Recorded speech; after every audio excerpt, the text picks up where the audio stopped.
Em nome do Pai, do Filho e do Espírito Santo. Amém. Bem-vindos ao meu canal Marcos dos Santos. Sejam todos bem-vindos, se sintam acolhidos.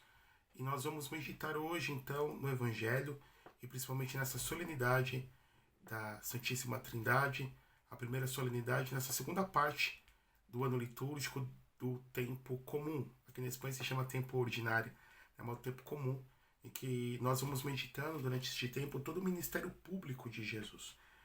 Então, o Senhor esteja convosco, Ele está no meio de nós. Proclamação do Santo Evangelho de nosso Senhor Jesus Cristo, segundo São Mateus. Glória a vós, Senhor.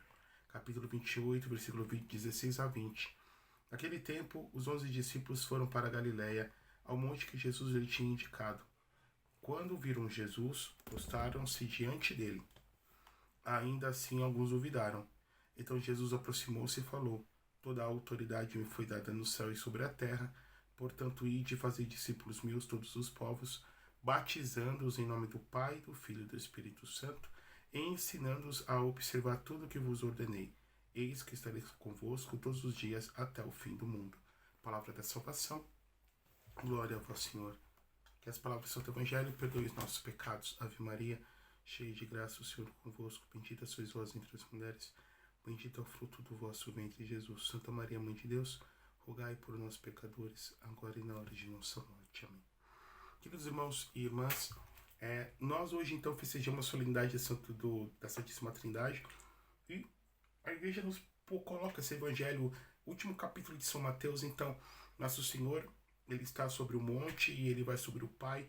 Então, são as últimas palavras de Jesus nesse mundo, já que Ele vai subir para o Pai, Ele vai ascender aos céus e vai se assentar à direita de Deus Pai Todo-Poderoso, ser entronizado como nosso sumo e eterno sacerdote, como nosso mediador. Jesus é o grande mediador, é Ele que liga o céu com a terra com o céu, como nos diz então 1 Timóteo, capítulo 2, versículo 4, que há um só mediador entre o céu e a terra, Cristo Jesus, homem. Então nosso Senhor é esse mediador por justiça. Claro que depois os santos, a bem-aventurada sempre Virgem Maria, por excelência, vão ser estes mediadores no mediador, né? Vão ser esses mediadores por misericórdia, por graça, mas por justiça é nosso Senhor.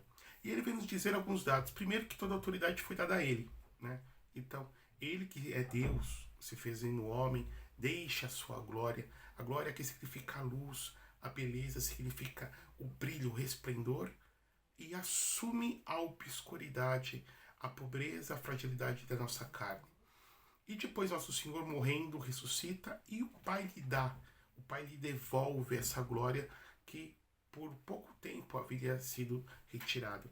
Como nos diz Filipenses 2, né, ele sendo de condição divina, no capítulo 2, São Paulo descrevendo o hino cristológico, ele esvaziou-se de si mesmo, a kenosis, se esvaziou de si mesmo, assumindo a forma de um escravo, e morrendo na cruz, se humilhou a ponto de morrer na cruz. Por isso Deus lhe deu um nome, acima de todo nome, para que diante do nome de Jesus, todo joelho se dobre, seja no céu, seja na terra do inferno, e toda língua proclame, para a glória de Deus Pai, que Jesus Cristo é o Kyrios. Jesus Cristo é o Senhor. Então o Pai lhe dá autoridade. Aqui está, nosso Senhor é constituído, Jesus constituído Senhor, Kyrios, Senhor dos senhores, Rei dos reis. E nosso Senhor vai dar algumas ordens para eles. Primeiro, de fazer discípulo meu todos os povos. Jesus mandou tornar discípulos os povos. Então vamos imaginar que naquela época, estamos falando do século I, né? Vamos usar um pouquinho a razão. Sempre o homem teve várias religiões, cada povo tinha a sua religião, cada povo tinha o seu sistema para se relacionar com a divindade, cada povo tinha seus deuses, né? Os gregos tinham seus deuses, os romanos tinham seus deuses. Enfim, o fenômeno do ateísmo, como nós temos hoje, vai surgir a partir do século XIX, mas é um fenômeno muito recente. O homem, uma das definições para o homem, homus religios, ou seja, o homem é um ser que sempre procura o além, até porque também procurando na religião um refúgio para suas dores, seus sofrimentos e respostas para a morte, que a ciência não pode dar. Só que Jesus não falou para eles dialogarem, Jesus falou para eles ensinarem. E aí nós vamos vendo essa a tática, esse modus operandi dos apóstolos de denunciar a idolatria, né? Como São Paulo, quando chega lá, nós podemos ver no capítulo 17 de Atos dos Apóstolos, quando ele vai pregar em Atenas, ele vê aquela idolatria, aquele povo adorando seus deuses, suas divindades, e nos diz que ele se sente enfurecido, né?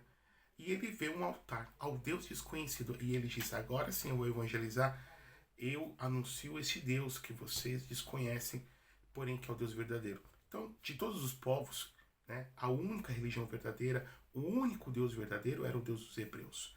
Então, os apóstolos sempre fizeram isso, como por exemplo São Bento de Núrcia, quando chegou numa cidade e ele contemplou o templo do deus Apolo, ele destruiu o templo do deus Apolo. Diga-se de passagem, a gente vê isso entre os católicos, que é muito triste. O católico que tem um Buda dentro da sua casa, tem elementos de outras divindades, como aquele elefante com cabeça de elefante, corpo de homem, que é o deus hindu Ganesh, ou aquele budinha gordo, que na verdade não é Buda, mas um deus chinês, uma divindade chinesa do dinheiro chamada Gochen.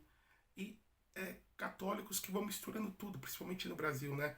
A pessoa vai no terreiro de macumba na sexta, depois no sábado no centro kardecista, no domingo vai na missa, para garantir vai a algum culto evangélico assim estrambólico para fazer alguma campanha, e na cabeça dela tá tudo certo. Queima-se um incensinho, aquele incenso hindu, e tá tudo certo, com aquela ideia de que Deus é o mesmo. Não, meus irmãos, Jesus não falou isso. E de anunciar, ensinar em todas as nações. E aí Jesus continua batizando-as. É necessário o batismo. O batismo é essencial para a salvação. Nós vamos vendo pessoas deixando para bem depois para serem batizadas e batizarem seus filhos. Porque no batismo, as graças, os méritos que Jesus nos valeu na cruz são aplicados à nossa alma. No batismo, o nosso pecado original é apagado. No batismo, nós recebemos o Espírito Santo. Recebemos a graça batismal, que é suporte para todas as outras graças dos outros sacramentos. Recebemos uma marca indelével, nos tornamos filhos adotivos de Deus. Recebemos a graça santificante. Nós temos todos os pecados perdoados, se uma pessoa é adulta. Os pecados atuais, sejam mortais, sejam veniais. Nós nos tornamos templo do Espírito Santo, templo da Santíssima Trindade, habitação divina.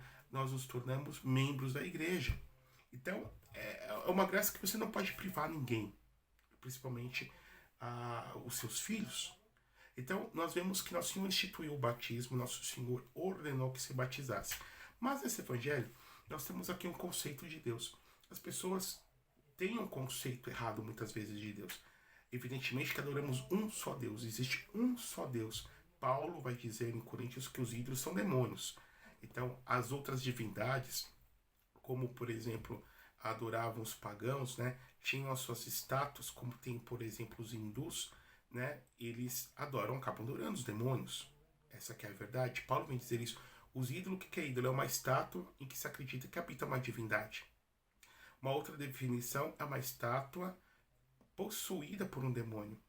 Então, nas antiguidades nós temos relatos de, por exemplo, em Delfos, ou por exemplo em outros templos gregos, que de repente, ou egípcios também, com Ísis, Horus, Osíris, as estátuas ganhavam vida. Mas quem animava-as? Quem animava era o demônio. Pois bem, queridos irmãos e irmãs, o nosso Deus é um só Deus. Como nos diz então no Antigo Testamento, Shema Israel, Adonai Eloheinu, Adonai Ha. Escuta, Israel, existe um só Deus, o Senhor é um. Há um só Deus, o Senhor é um. Então escuta, Israel, Shema Israel, o Senhor é Deus, o Senhor é um. Porém, este Deus que é um se mostrou como Trindade. Esse Deus que é um mostrou que tem um filho. E esse filho que não foi criado como nós, porque o que não é Deus é criatura. Ele mostrou que tem um filho desde toda a eternidade. E que se há um filho, há um pai. E este amor entre o pai e o filho infinitamente, o pai que ama seu filho, o filho que ama seu pai, procede a terceira pessoa da Santíssima Trindade, que é o Espírito Santo. Uma das definições de Deus nos dá Nilo de Antioquia, São Nilo de Antioquia, ele diz: Deus é monoúsios, três hipóstases, né? Deus é monoúsios, uma só substância, três pessoas. adoramos um só Deus em três pessoas realmente distintas. O Pai, que a gente atribui à criação, o Pai que cria, o Filho, que nos redime, que nos salva, é o Filho que se encarnou, e o Espírito Santo que renova e santifica todas as coisas. Santo Agostinho, o grande santo do século V, doutor da igreja, ele vai fazer essa analogia, essa comparação sobre o amor. Então, comentando uma das definições positivas que São João dá na sua epístola, que Deus caritas est, Deus é amor, ele vem dizer que Deus é amor, então necessita que exista um movimento, porque o amor nunca é estático. Mas Deus, que é amor, ele não necessita das suas criaturas para ser amor.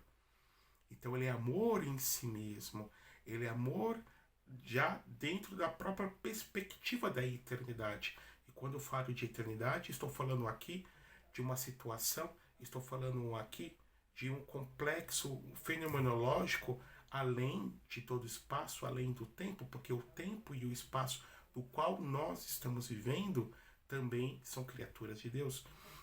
Então, ele vem comentar que o pai é o amante. O amante na nossa língua tem um sentido pejorativo, né, como de adultério, mas o amante é aquele que ama, o sujeito do amor. Então, o pai é o amante, o filho é o amado e o Espírito Santo é o próprio amor. Olha que coisa tão bonita, queridos irmãos e irmãs. Né? O pai que ama, o filho que é amado, mas por sua vez também ama o pai.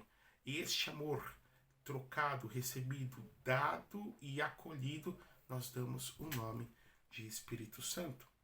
E este amor que circula, este amor que é o próprio Deus e que circula na própria essência da divindade, os santos padres gregos, principalmente chamados padres da Campadócia, São Basílio Magno, São Gregório de Nissa, São Gregório Nazianzeno, vão chamar de pericorese, como que usando esse termo grego da dança de ciranda que existe entre as crianças.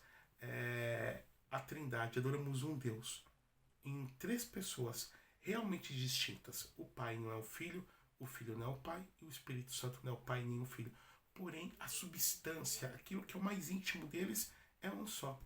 Nos diz o Concílio de Nicéia, que foi proclamado no ano 325, que o Filho, o Verbo de Deus, o Logos de Deus, que é Jesus, ele foi gerado, não foi criado. Imagina você que é mãe, né? Nós criamos, por exemplo, esse relógio foi criado, essa camisa foi criada, esse livro foi criado. Ou seja, a substância dele é diferente da minha, que é humana. Foram criados a partir de alguma coisa. Mas vamos imaginar você que é mãe, que está assistindo meu vídeo. Você não é a criadora do seu filho, você é a geradora do seu filho, porque ele nasceu de você, porque ele tem sua carne, o seu sangue. Quando nós falamos que somos filhos de Deus, evidentemente nós somos filhos adotivos de Deus em Jesus. Jesus que é o Filho eterno do Pai. O Pai vai tentar dar um exemplo para vocês poderem entender. Né? Você que está me escutando é um ser humano, seja um homem ou uma mulher. Então nós compartilhamos a natureza humana. Compartilhamos o gênero humano. Somos homens. Ok? Porém, a minha substância de Marcos, de Padre Marcos, é diferente da sua substância de João, de Joana, de Pedro, de Paulo. Então a substância é aquilo que a igreja vai chamar de ousia, que é algo tão intrínseco que faz com que você seja você e não seja uma outra pessoa. Essa substância é compartida pelas três pessoas divinas, queridos irmãos e irmãs, a unidade de Deus, mas ao mesmo tempo três pessoas porque são relacionais. Olha que coisa tão tremenda e tão bonita. Jesus revelou que existe um Pai, ele revela que é um Filho, e já no final da sua vida que existe uma terceira pessoa, que ele chama de Espírito Consolador, né, que ele vem chamar de Paráclito, né, não é esse Espírito Consolador como os espíritas vêm dizer que é, não, é a divindade, a própria divindade, a terceira pessoa da Trindade, e que vem nos ensinar todas as coisas, a quem ele dá o nome de Espírito Santo, o Ruá de Deus, o sopro que vem de dentro. Aquilo que vem de dentro, ele vem daquilo que é próprio meu, né?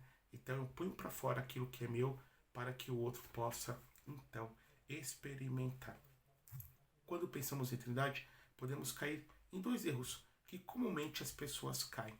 Primeira coisa que é o subordinacionismo. As pessoas pensarem que o Pai é mais que o Filho, porque é Pai e o Filho é Filho, e o Espírito Santo é menos que o Filho ainda.